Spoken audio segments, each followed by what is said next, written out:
Dober večer in dobrodošli v Piramidi, z vami bom Erika Žnidaršič. Na naši tribuni sedi družina Strojan, dober večer. Kakšno vprašanje vam bomo zastavili na koncu oddaje. In pa 20 Romov iz Prekmurja in iz Novega mesta, ki so prišli spodbujati enega izmed nocojšnjih gostov, novomeškega romskega svetnika.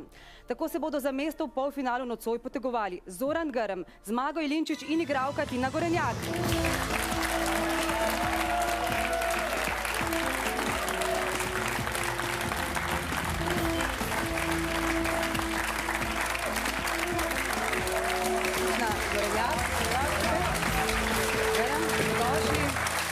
Dobrodošli na vaše mesto.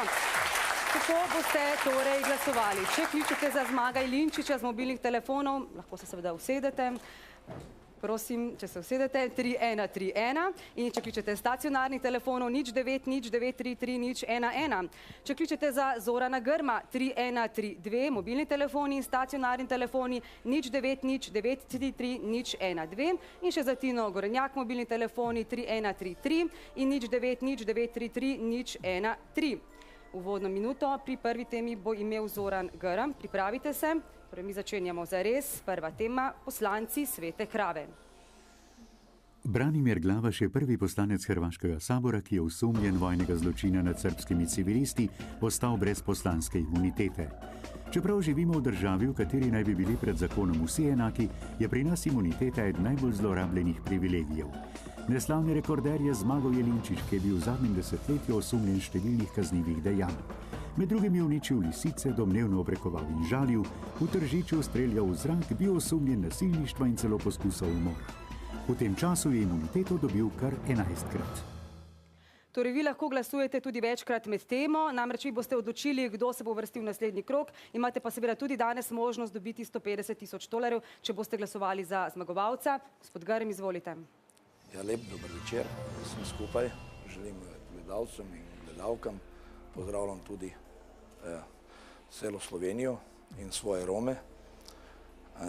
Torej, imuniteta? Imuniteta, pač mi, slovenski državljani, ne rabimo imuniteto, ker pač imamo pravico tako eden kot vsi ostali. S tem se ne bi strinjal, da bi bila imuniteta v Sloveniji. Gospod Jelinčič, gledajte, če vas bo kdo za besede, ki boste izrekli v tej oddaji, morda kazensko preganjal, ali boste zahtevali imuniteto? Najprej treba povedati, da imuniteta velja zgolj in samo za tisto, kar je bilo narejeno in povedano v parlamentu. Ljudje tega ne vedo. To kaže na eno ignoranco politične strukture, ki bi to povedala. Edini, ki imajo imuniteto v Sloveniji, so v prvi vrsti sodniki, v drugi vrsti so tožilci in v tretji vrsti cigani. To so ljudje, ki imajo absolutno imuniteto, ki nimajo nobenih obveznosti, ki jim je dovoljeno, da kradejo, da imajo po 180 kazenskih ovadb in nič drugega. Grm ima replika, ja. Sedite se, prosim, gospod Grm ima repliko. Kot sem slišal, je gospod Zmago Jelinčič od 92. leta imel 14 kaznivih dejanj. Od tega mislim, da ga je tudi branila imuniteta. Imuniteta, ampak mi, ko nimamo imuniteto, bi bili sigurno 7-krat že kaznovani. Gospod Jelinčič, zakaj ste torej vi kar 11-krat v tem času dobili imuniteto, če ste prej rekli, da ste dobili imuniteto samo za besedo? To se vidi, da cigani lažejo, kajti tudi gospod Grm laže. Dejstvo je, da jaz sem samo enkrat se sklical na imuniteto in nič drugega. Druga zadeva je pa to, da če gospod Grm se je pred 3-4 meseci šele vrnil iz zapora na Dobu, kjer je bil zaradi trgovine z orožjem noter in mamil mu pa niso mogli dokazati. Kje pa je tukaj imuniteta? Tudi vi ste imeli kar precej kaznivih dejanj in po mojih podatkih imate kar 11-krat dobili imuniteto in torej ste 11-krat dobili imuniteto, med drugim tudi zato, ko ste se odpeljali z lisicami. To ni res. To so napačni podatki. Samo enkrat sem imel imuniteto. Samo enkrat sem jo zahteval. No, državni zbor vam jo je dodelil kar 11-krat.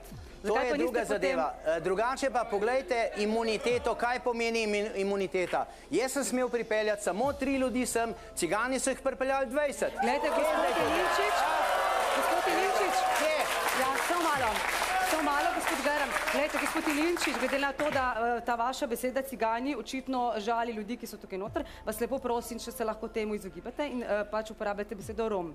Ne, ker jaz se ne grem segregacije. Segregacija bi bila, če bi govoril Romi, kajti cigansko pleme se deli na Rome, Sinte in še 3 druga plemena. In zaradi tega ne pristajam na to. Gospodična Gorenjak, gledajte, vi morate torej paziti, kaj govorite, namreč vi lahko za neke hude besede odgovarjate in se lahko celo greste v zapor, recimo 2 leti, če boste nekoga žalili, recimo rasno in tako naprej. Res je, jaz predvsem bi rekla to, da mislim, da bi poslanci in poslanke morali biti ali pa so zgled vsem ostalim državljanom, tako da ne glede na to... Mislim, da bom ne smela bolj malo to izgledati. Očitno bo to kar držalo. Doslej so namreč zmagovali v tej oddaji samo politiki in izključno moški, kar se vidi, da je moški svet in da so politiki pravzaprav edine prave zvezde v naši državi. Pa mislim, da bo... Kar povejte, repliko ste imeli na moje... Imate repliko ali kaj? Ja, seveda, Gaba. Ja, niste rekli. Hvala lepa, gospa Tina. Namreč dejstvo je, da ko smo govorili o imuniteti, imuniteta je čisto nekaj drugega. Nihče ne razume, kaj to imuniteta je. Pa nam razložite vi, gospod Jelinčič, ki ste jo tokrat imeli. Točno. Poglejte, jaz imam pravico... Replika. Jaz razumem, kaj vi govorite. Jaz sem govorila samo iz čisto druge človeške plati. Absolutno mislim, da je prav, da imate vi možnost in priložnost povedati kakršnokoli politično prepričanje in da zato niste kaznovani oziroma preganjeni ali kakorkoli že. To je prav. Mislim pa, da se mora vsak človek tudi imeti eno osebno prepričanje in odnos do vseh ostalih ljudi, da se primerno in nežaljivo obnaša do drugih. Poglejte, prvo... Gospod Geram je zdaj na vrsti. Zoran, gledajte, gospod Jelinčič je dobil imuniteto. Gospod Jelinčič, prosim, če se sedete na svoj sedež. Je dobil imuniteto zaradi tega, ker je se dejansko odpeljal z lisicami na avtomobilu in je pač v tem primeru bil kazensko ovaden, ker je poškodoval tujo stvar. Je bilo to dopustno ali ne? Glejte, jaz bom se najprej popravil, gospoda, nisem bil zaradi orožja, bil sem, ker sem bil obdožen, da sem ukradel 333 tisoč tolarjev. Če bi mogoče jaz z lisicama se odpeljal naprej, bi mogoče dobil 5 let zapora, ali pa 3, ne? Z lisicami, ne z lisicama, z lisicami. Gospod Jelinčič, prosim, gospod Geram govori. To ste priznal. Po mojem, jaz bi bil kaznovan mogoče 6 mesecev z zaporno kaznijo ali pa z tako kaznijo, ki jo ne bi mogel plačevati, bi mogel biti v zapor. Imuniteta, po mojem, da je nekaj, ker bi si jaz tudi želel imuniteto. Erika. Gospod Jelinčič, gledajte, torej gospod Geram je svojo kazen odsedel. Vi mnogokrat niste odgovarjali, ker ste se pač sklicevali na imuniteto. Zdaj nam pa razložite. Nisem se skliceval. Nekaj drugega je sklicevati se, nekaj drugega, če ti podarijo imuniteto. Vendar je pa treba se zavedati, vkolikor v parlamentu ne bi imeli pravice in možnosti govoriti, potem bi se dogajalo to, kar se dogaja zdaj s cigani, ki furajo celo Slovenijo. Cela Slovenija je pod vplivom ciganom, ki ne delajo drugega, ko delajo škodo in konec koncev bo prišlo do tega, da bo zaradi njih padla vlada. Gospod Jelinčič, ali se mi zdaj pogovarjamo o Romih ali o imuniteti? Govorimo o imuniteti v povezavi s cigani,